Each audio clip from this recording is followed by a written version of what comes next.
All right. This again is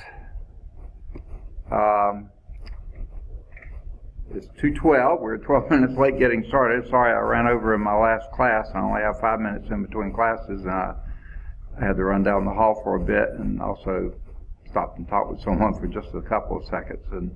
But anyway, so I'm late getting started. But then I was fighting with PowerPoint because I couldn't get the blank slide to open because there was no disk in. Well, I didn't need a disk in to open a blank slide. But finally I got it to, but I had to start over and try again. Finally it relented. But before we get started today, I wanted to say this, a few minor announcements, but I just want to make sure no one comes. This coming Friday is the 10th of November. Actually, Saturday's the 11th, which is Veterans Day. And since that's usually a state holiday, the state has said that the system has Friday off for Veterans Day. So what that means is if you have any classes on Friday, they're not meeting. Okay? Pretty sure that's true of Saturday classes as well, because that is Veterans Day. But then too, if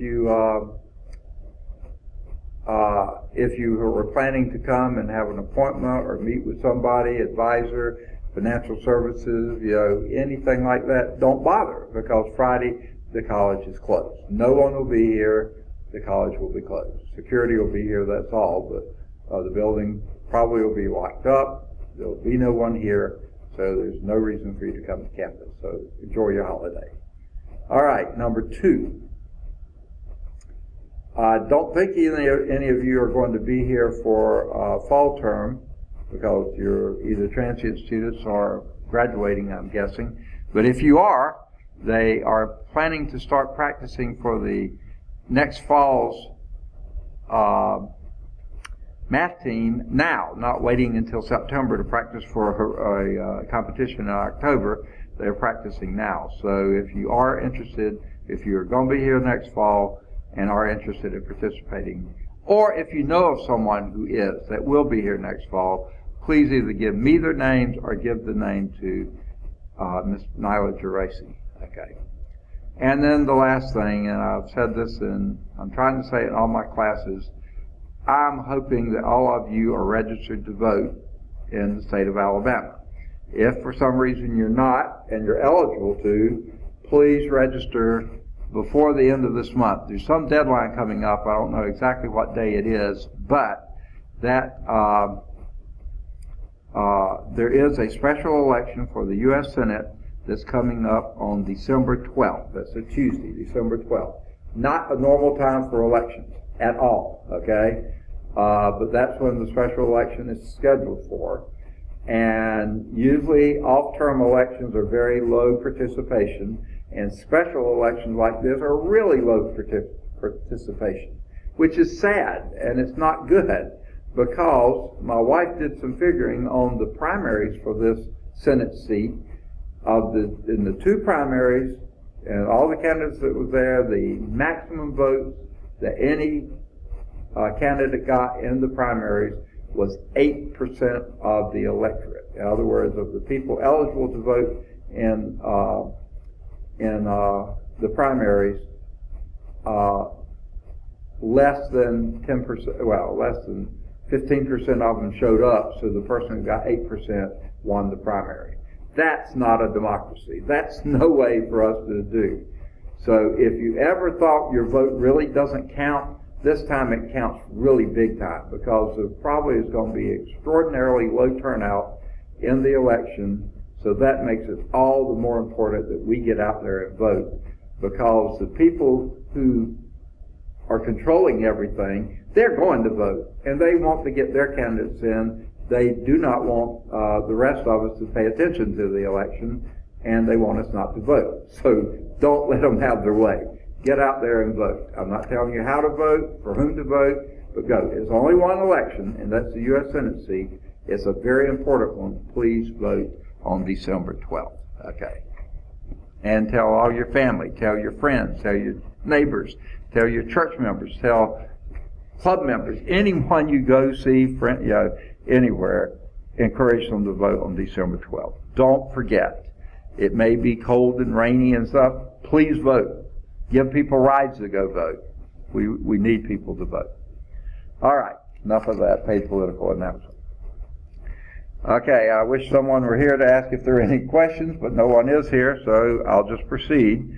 Where we finished last time was on page 127, chapter 4, higher order differential equations, 4.1, preliminary theory, linear equations. Hey, I'm just recording the class note because no students showed up. Okay, so. Really? Yeah. Was that with the guest lecturer too? Yep. Yeah. What is his name? I've forgotten it. Fuller. Rod Fuller. Fuller? Rod Fuller. How do you spell that? Fullardy. Fuller. Okay. I've never heard that name before. Australian. Australian. Okay. You know. But yeah. Okay. I'll pause this. All right. Sorry about that. I got to talk with Dr. Bryant about something, and so I'll pause for a minute. All right. So we're talking today on 4.1.3 non-homogeneous equations. Basically, all of 4.1.2, I'm pretty sure, was dealing with, if I can find where it began, homogeneous equations. 4.4.1, if you recall, was initial value and boundary value problems, and point 2 was homogeneous. That's where your linear higher order differential equation was equal to 0. Differential equation was equal to 0. Now we're going to have them where they're not equal to 0. Any function yp, yuck, I forgot to turn on activate my pen. Okay. Any function y sub p, okay, free of arbitrary parameters. You never have parameters in your particular equation, particular solutions, that satisfies the second of those equations. That's where all the linear differential equations, go back to 121, the second of those equations there, number 7, is equal to g of x rather than equal to 0. Any particular function y sub p free of arbitrary parameters that satisfies that part is said to be a particular solution.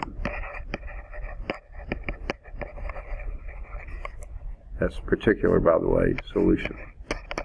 Okay? Before that, they were general solutions. Okay? That's what we've been calling it before, the general solution of and those have parameters in them, unless you have a boundary value problem or initial value problem that you've already solved for those. But that's your general solution. And that's a linear combination of all your general solutions of your linearly independent set of solutions. Okay? So here we're talking about a particular solution. For instance, there's a straightforward task to show that the constant function y sub p is equal to 3 is a particular solution of the non-homogeneous equation. So y sub p equal 3 is a solution to this differential equation. Y double prime plus 9y is equal to 27. Okay? Well, if y sub p is equal to 3, y sub p prime is equal to 0, as is y sub p double prime. So then you would have 9 times y sub p, 3, is equal to 27. 0 plus 27 is equal to 27. Yeah, that is a particular solution. No parameters in it, just a particular solution. Now we already figured out what the general solution was. That was generally something with e to the minus 3x and e to the plus 3x, that kind of stuff. So there, but now we have a particular solution that isn't one of those general solutions. Okay. Now, if y sub 1, y sub 2, y sub 3, ... up to and including, what are they going to now? Y sub k. They change their subscripts every now and then. Up to y sub k are solutions of the homogeneous equation, are solutions of the homogeneous, okay, linear, blah, blah, blah, differential equation, on some interval, I,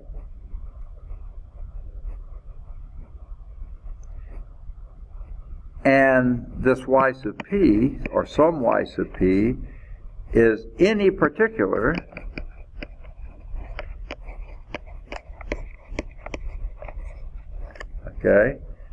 solution on that same interval.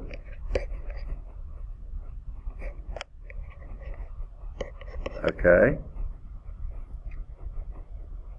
Then the linear combination of those, y is equal to y sub 1, or I'm sorry, C1 y sub 1 of x plus C2 y sub 2 of x plus C3 y sub 3 y sub x y3 sub of x. Sorry about that. I can't write. I get this. Writing faster than I'm thinking, or vice versa, or something like that. C3 y3 of x plus dot dot dot all the way up to C sub k y sub k of x, and then add to those plus yp of x. That's your general solution now. Is also a solution of the non-homogeneous equation 7. You have something on the right-hand side other than 0. Okay. If you think about it, this makes sense because the linear combination is transformed into 0 by the operator that does all that stuff, and here they're introducing their d's again, whereas the y sub p is transformed into g of x when you do all those operations on it. So if we use k equal n, linearly independent solutions of the nth order equation for 6, and then the expression in 10 becomes a general solution of equation 7, the non-homogeneous type. So here's the theorem. I'll probably abbreviate it like crazy, but here is how the theorem 4.1.6 goes. Let y sub p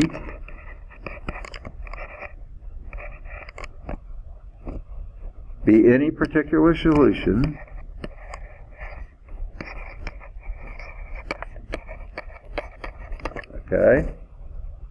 of the non-homogeneous equation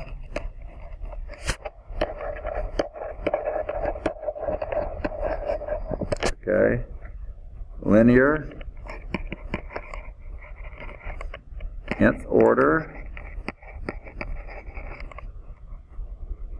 differential equation.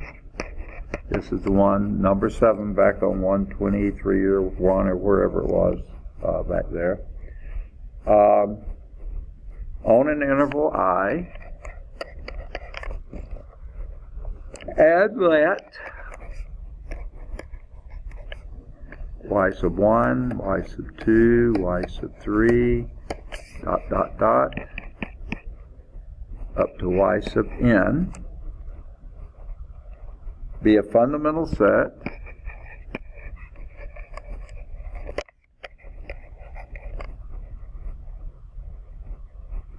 of solutions of the associated homogeneous differential equation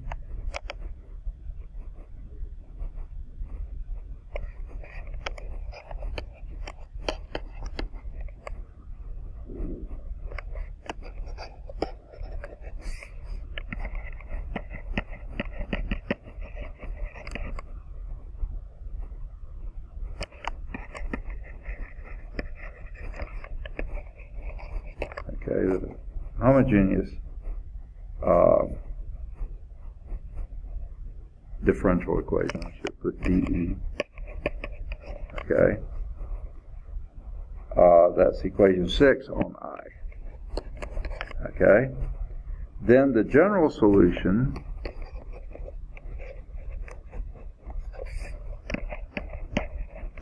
of this non-homogeneous is the linear combination of them. Y equal C1 Y1 of X, what I had before, plus C2 Y2 of X, plus C3 Y3 of X, plus dot dot dot, plus Cn Y sub n of X, plus Yp. Okay? And your Ci's are your arbitrary constants. Okay? Now they do a little proof here, and it's a pretty straightforward proof, but they can muck it up with nomenclature pretty quickly. But proof is pretty straightforward if you read through and keep straight what they're doing. This shows that u of x, whoa, all right. Part of the proof is we define, if L be a linear operator, a differential operator, defined back there in a few pages ago, equations 8, let y of x and yp of x be particular solutions of the non-homogeneous equation L of y is equal to g of x. If we define u to be the difference between y of x and yp of x,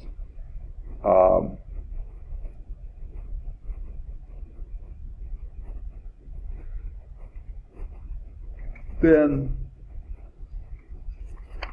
you go from there, and then they start talking about u. So they introduce two particular solutions, having a u be the difference between the two, and they really do seem like they can muck it up pretty badly. Okay, but it's all pretty straightforward.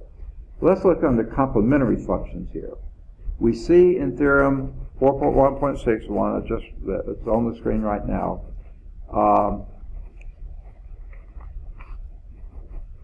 that the general solution of a non-homogeneous linear equation consists of the sum of two functions. The first of these is your solution to your homogeneous system, and in this case now that's going to be called the complementary solution, and then the particular solution that solves for g of x. The linear combination of these, y sub c being c1 of x, c1 y1 of x, plus c2 y2 of x, plus all the way up to cn yn of x, which is the general solution for the homogeneous equation, is called the complementary function for the equation 7, which has the differential equation on the left and another equation on the right. This is the part that works for all the differential equation equal to 0. In other words, to solve a non-homogeneous linear differential equation, we first solve the associated homogeneous equation, sorry about that, and then find any particular solution of the non-homogeneous equation. The general solution of a non-homogeneous equation is then the complementary function plus any particular solution. So y sub c plus y of p. So let's do example 10.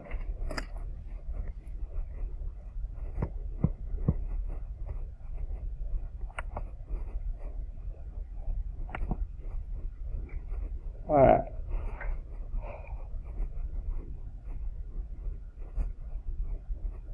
Here's a particular solution before they give us what the differential equation is. They give us yp is equal to minus 11/12 minus 1/2 x. Interesting little equation there. It says this particular solution is readily shown to be a particular solution of the sorry.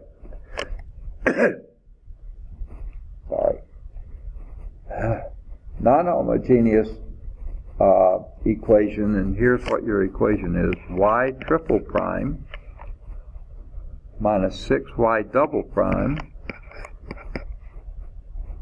plus 11y prime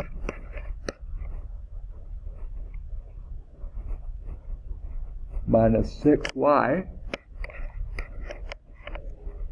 is equal to 3x. Okay? It says that function is readily shown to be a particular solution for this non-homogeneous differential equation. Well, let's see if that's true. It won't take many steps, but let's just do a few. Y particular prime would be minus 1/2. And y particular double prime is 0, as is y particular triple prime. Okay? So therefore 0 minus 6, 0 plus 11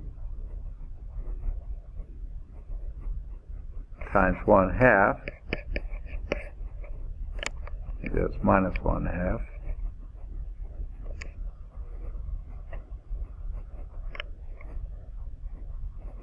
minus 6 times minus 11 twelfths minus 1/2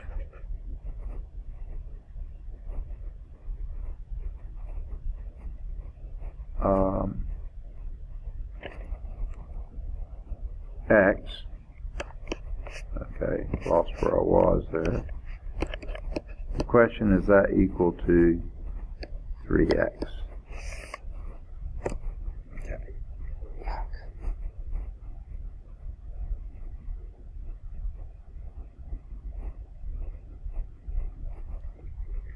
All right.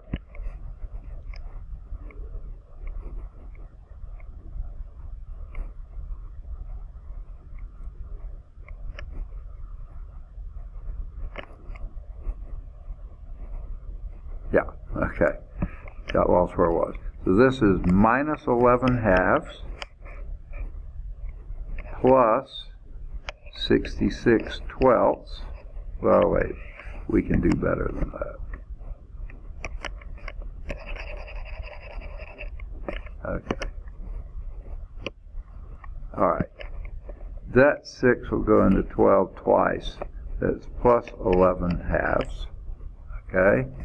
And this will go plus 3x is equal to 3x. And sure enough, that's true. Okay?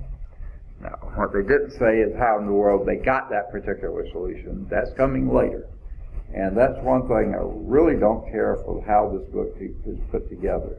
They like to sort of wow you with stuff or woo-woo, you know, this works.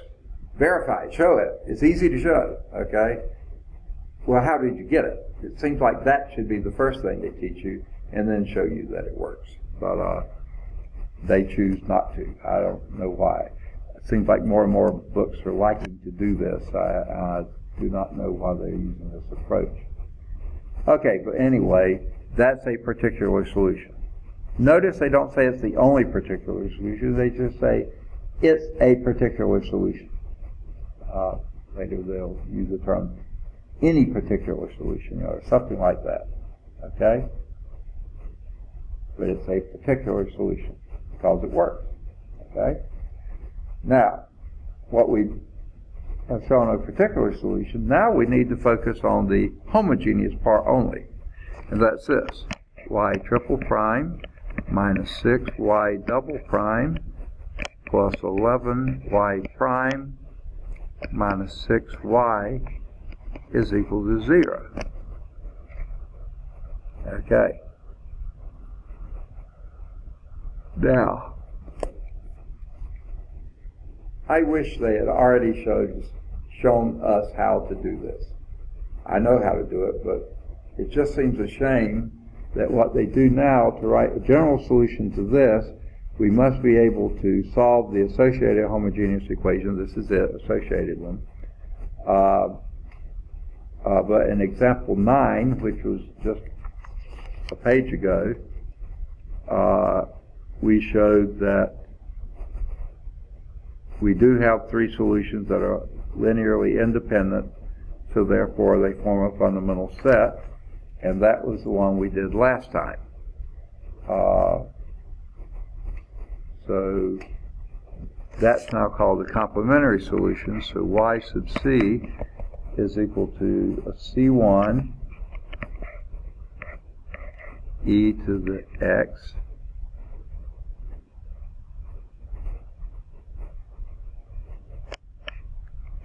plus c2 e to the, sorry,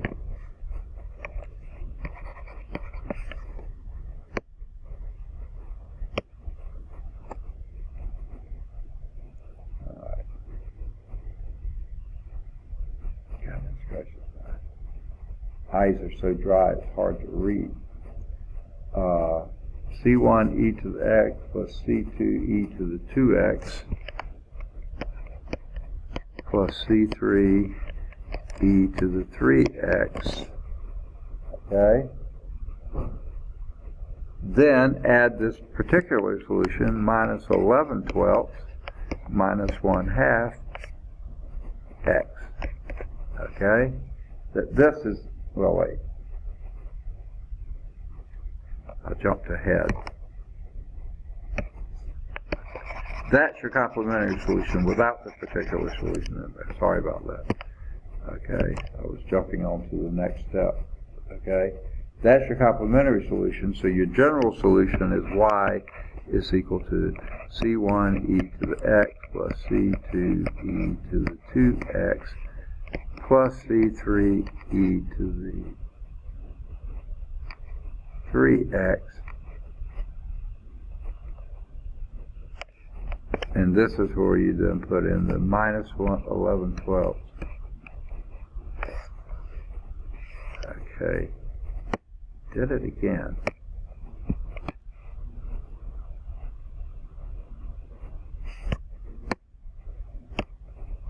(11/12) minus 1/2 x. Okay, and that's your general solution.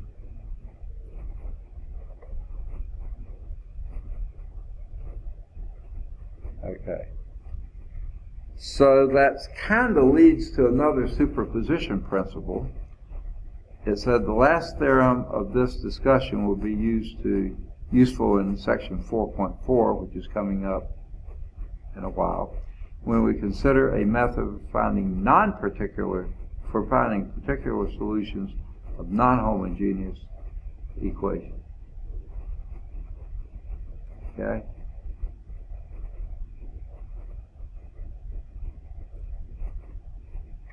So let me jot down what that is. Let me erase this. I hate to do this when I have only 30 minutes left, but I've got to go get something to drink. I was telling my last class, my second class this morning, a student had questions after class, so I spent time with him, and I only had an hour for lunch, and I didn't have time. I was running way short of that. So I just sort of whiffed down my lunch as quickly as I could. Had a telephone call interrupt that, so had to deal with that. And so by the time I didn't quite finish lunch, period, but I basically drunk no water, nothing during lunch. I was so busy trying to get my food eaten before I had to start my previous class. So I think I'm just almost dehydrated, so I just can't talk for very long without running out. So I'm going to pause, run down, and pick up something to drink, and I'll be right back. I was explaining this before I shut my my class right before lunch, I had one of my students had some questions, and so I spent a lot of time with him, so I didn't have a full lunch hour to have. So I rushed through lunch, just basically ate as rapidly as I could. Then I had a phone call interrupted, so I wound up just eating and not drinking anything for lunch. And then about halfway through the last class, my throat was so dry and my sinus is so dry, everything's so dry, I could hardly handle anything. So I had to stop the last class and get something to drink. And I made it through that one, but then I started right into this one. In fact, we ran over on the last class, so we started late on this one. And then I got dry again, so I had to run down and get something else to drink. I hope I can make it through the end now. So here's, we're on page 128, Chapter 4, Higher Order Differential Equations, 4.1, Preliminary Theory, Linear Equations, and we're in 4.1.3, which is non-homogeneous equations. 4.1.2 was homogeneous linear higher order equations, differential equations, and the previous one was, I don't remember, section was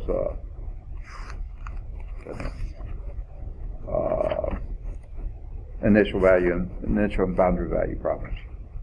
Okay, so here's the theorem 4.1.7 at the bottom of page 128.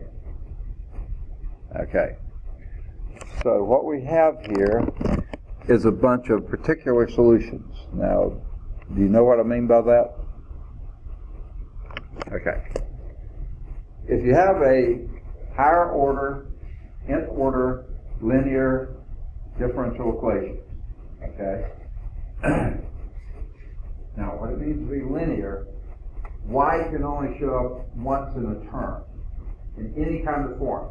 If it's a derivative of y, the seventh derivative of y, whatever, that's the only thing. It can't be raised to a power, can't be multiplied by any other derivative of y, or y itself. That's what makes it linear, okay? Now, it can have coefficient functions, but they only are of x, okay? So, say, ace of n of x times the nth derivative of y, plus ace of n minus 1 of x times the n minus first derivative of y. And all those can be, for however many higher orders you've got, the y shows up only as y or a derivative of y, some derivative of y, to the first power only, okay? But each of them can have coefficients that can be any coefficient of x, okay? And then, this is equal to some, and it goes all the way down to a sub 0 of x, that's a coefficient function, times y of x. Again, the y can't be y squared, or y to the 1/3, or y to the, anything other than the first power, okay? And then that can be equal to some other function of x, they usually say g of x. That's your general form for a higher order linear differential equation. Okay. Now, what we did in 4.1.2 was set that g equal to 0, and we called that a homogeneous equation because it's equal to 0. And then we looked at not how to solve that. The way this book is put together, we talk about it and try this works, and this kind of stuff. And then later we'll say, well, here's how you find those. To me, it's really backwards, okay? But it's how the book presents it. So I always look. Okay. So you find the solutions for that homogeneous form.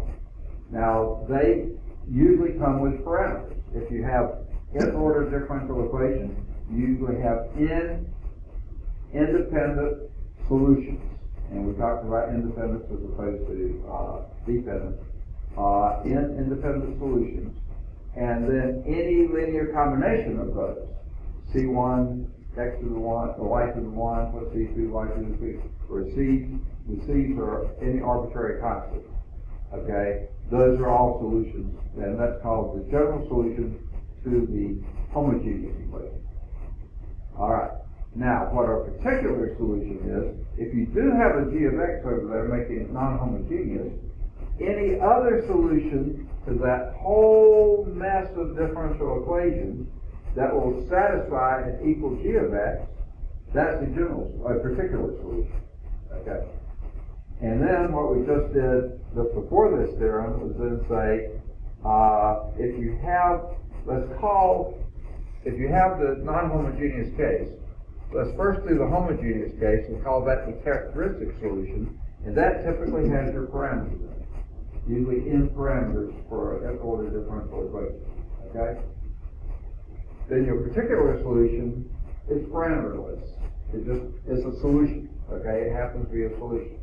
And then if you add those together, these parameterized differential equation solution, functions y, plus your particular solution, that gives you your general solution. Okay. So that's where we work. And they were talking about any old particular solution that would work. Now this theorem, 4.1.7, says, what if you have a bunch of particular solutions? And that's where we're starting off. So I thought, if I start off there, I'm not sure you know what I mean by particular solution. That's what we mean. So let y P1, y P2, y P3, all the way up to a y Pk. Okay? These are K particular solutions to the non-homogeneous linear differential equation. To the non-homogeneous linear nth order. They don't say that, do they? Yeah, they do. Nth order differential equation. Okay? Now this, they always keep referring back to equation 7. That's back on 121. Equation 6 is the homogeneous form, and equation 7 is a homogeneous, non-homogeneous form. The only difference is equation 7 has a g of x on the right, and equation 6 has a 0 on the right. Okay? Otherwise, they look identical. Okay?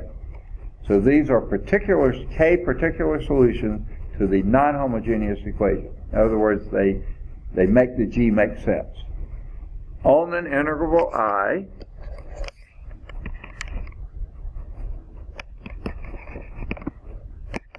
okay, corresponding in turn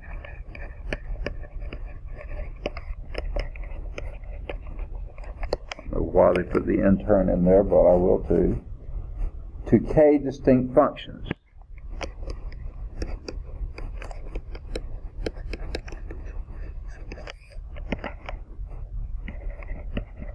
Okay, g1 of x, g2 of x, g3 of x, up to and including g sub k of x. Okay? Now these could be just any functions. Okay? That is, suppose that y sub p of I denotes a particular solution to the corresponding differential equation. Everything on the left is equal to g I of y of x. Okay, and I can number anywhere from 1 to k, and you have k of these particular solutions. Okay, then your overall particular solution, y sub p of x, is going to be another superposition of these, but with no constants in it. It's just yp1 of x plus yp2 of x plus yp3 of x plus plus up to yp sub k of x. Okay? Your particular solution is then the summation of all those. And that is a particular solution to the differential equation that has all the stuff on the left is equal to, rather than just g of x, g1 of x plus g2 of x plus g3 of x plus dot dot dot up to and including g sub k of x. Okay. So in other words, if that g of x has multiple parts to it, several terms, and this term may have exponentials in it, this one may have logs in it, this one may have sines and cosines in it. Yeah, if that's on the right-hand side, then get a particular solution for every piece of that. Everything is separated by a plus or minus sign. And if you have that, then this becomes your particular solution for the sum of all those, and that's your particular solution for that one g of x that adds them all together. Okay. It's another superposition principle. The only difference here and the other one that we had, the other one has parameters in it, and those were arbitrary parameters. This one always is parameterless, no parameters. Okay. All right. Let's look at example 7. See if we can get that one done. It says you should verify that y sub p1 is equal to minus 4x squared, that it is a particular solution of y double prime minus 3y prime plus 4y is equal to minus 16x squared plus 24x minus 8. So in other words, it's a particular solution for that g of x, that polynomial at the end. Okay? Now we're not saying a thing about the characteristic solution, the one for the homogeneous case. We'll go back and we could do that if we wanted to, but we're not saying anything about that. We're just looking to see if that is a particular solution that when we did those things to it, we would get that answer. Okay? So let's see if we would. Well, obviously we're going to have to take a derivative of this. Y p1 prime, right? What would that be?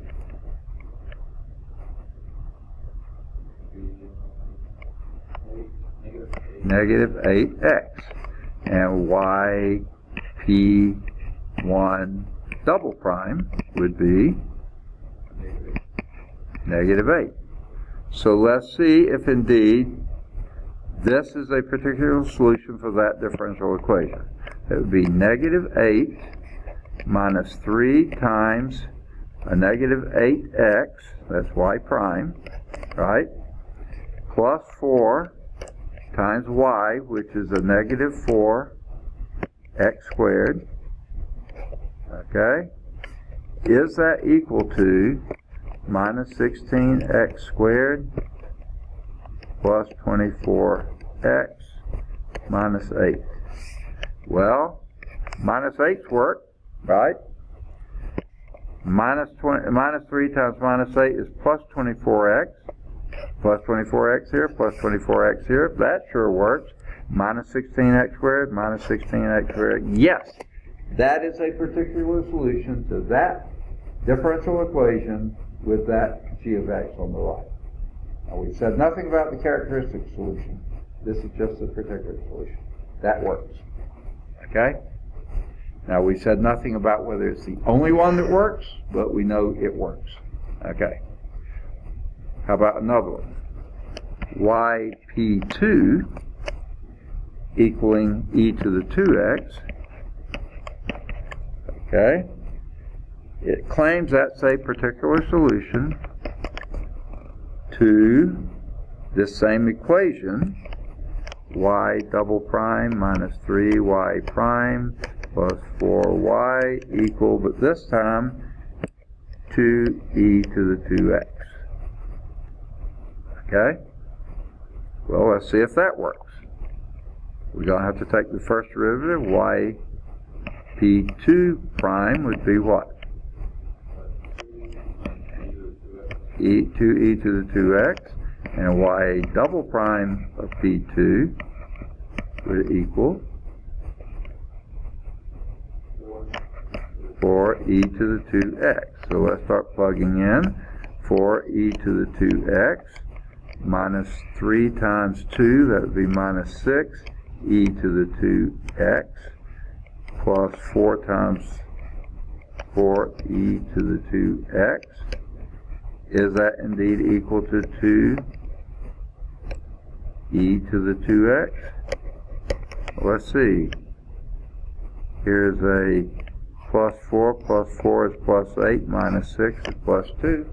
Absolutely. Okay. Now, I don't have any room.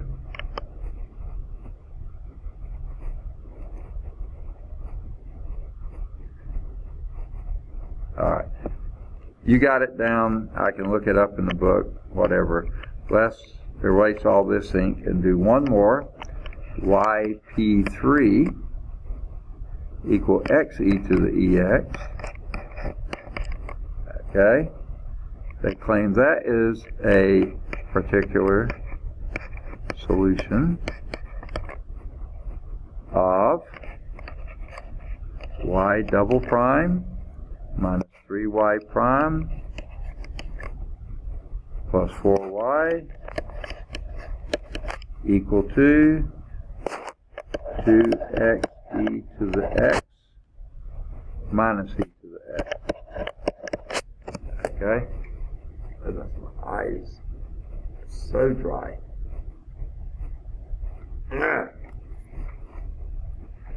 Part of that, I think, is I'm sitting right over, when I'm writing and stuff, right over with the fan from the computer. It's hot and it blows right up into my eyes. Makes it so I can hardly read the board. Okay, well, what we got to do again is do yp3 prime, and what would that be? Boo hiss. Product rules. What would that be? E to the x plus x e to the x. Right? Okay, I didn't hear the x. Okay? Agreed? Okay.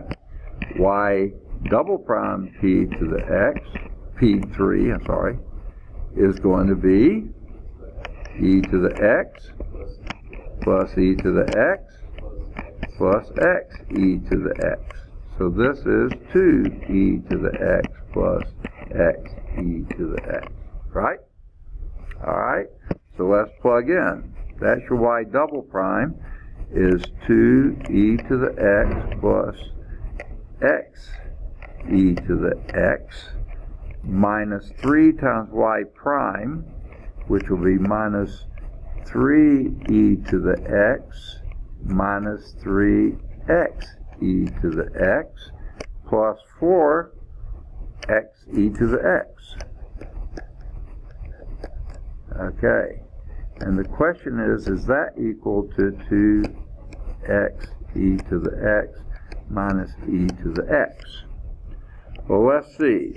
Here's a 2e to the x minus 3e to the x. That is minus e to the x, right? Here we have, if I can read that, an e to the x minus 3e to the x. That would be 2 minus 2e to the x e to the x plus 4x e to the x would be 2x e to the x. Yep, looks like those work. Okay? So we have verified that each of those is a particular solution to each of those pieces. Okay? Now, it follows from that previous theorem that the superposition of those, in other words, you just add them together, that gives you the particular solution, and it seems like that should have a y sub p to it. Add them together, and I've already erased the first two. That would be the y sub p would be equal to minus 4 x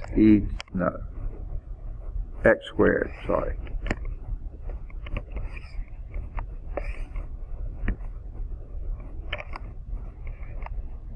There we go. Couldn't get the pen to come, the eraser to come up. 4x squared.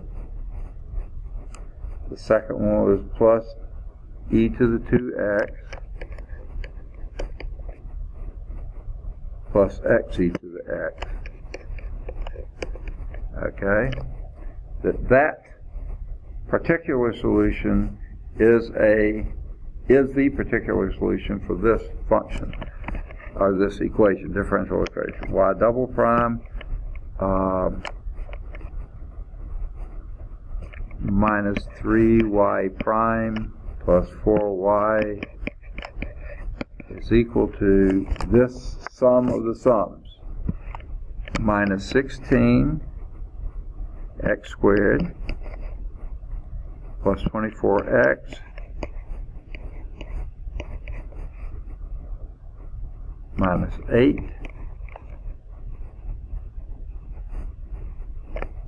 okay,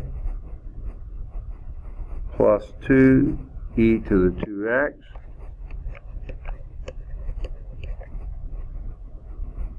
plus 2xe to the 2x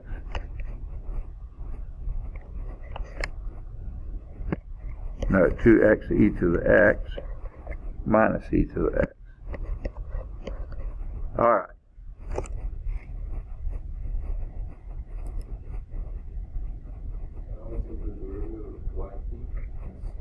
Now what's that? So now we take the derivative. You don't have to. You've already shown it all there. Oh. I mean, if you did that, if you took the derivative of all this, you would get from the previous slide the same derivative we got for that part plus the same derivative we got for that part plus this shows the derivative for that part. Then do the y double prime. You would have had them all together, and we showed they indeed this solve this, and equal. No, I'm sorry. Do it all. No, yeah, I'm sorry. Taking the derivative of this one. Okay. Yeah. You take the derivative of this one, of this part here, that was on the first slide. Derivative of that was easy, that was on the first slide, and the derivative of this one's on this slide, okay? And then the second derivative was on the previous slide, plus that. Put those all together, and that indeed, that particular solution, if you put all this back in here, just like we showed on the previous one, they all satisfy. And you'll see all these pieces show up. Okay. So yeah, we've already done it individually. We don't have to do it corporately. Okay. Because they're linear pieces to it. Okay.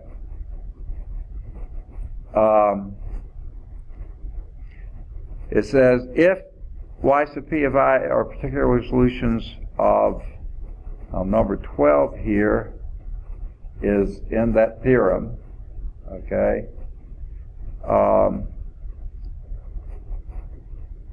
Goodness, my throat's dry again.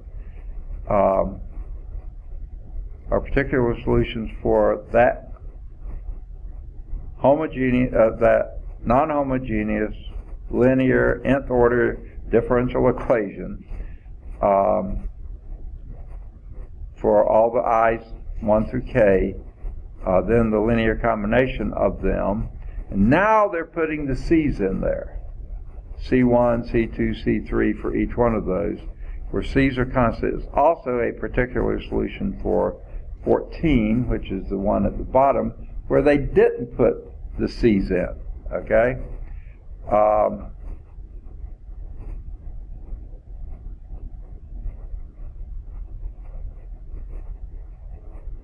And it says before we actually start solving homogeneous and non-homogeneous linear differential equations, we need one additional bit of theory, which is presented in the next section. So we'll hit that. Okay? Now they have some remarks here, and the first couple of times I taught this course I tried to go over this. These are so sort of esoteric and vague, and without having the context to put them in, they really I didn't think contribute a lot to your knowledge. But you can read them if you want to, weep if you want to, but whatever you want to do. Okay? Homework exercises here, and by the way, the answers to odd number problems are in the appendix back there. So either of the odds 1 or 3 or both, either of the odds 5 or 7 or both, do number 9, do number 11, do 13. Those are all from initial and boundary value problems. And homogeneous equations, do any of the odds 15 through 21, any of the odds 23 to 29, and that's all in homogeneous equations. For the non-homogeneous equations, do any of the either 31 or 33 or both, and do 35. Okay? The other discussion problems, some of those may have answers in the back and some may not. Generally they don't, so I don't usually assign them. All right. So let's move on to 14.2. No, we can't really, can we? So, sorry, I'll cheat you out of 1 minute of your tuition dollar here, okay?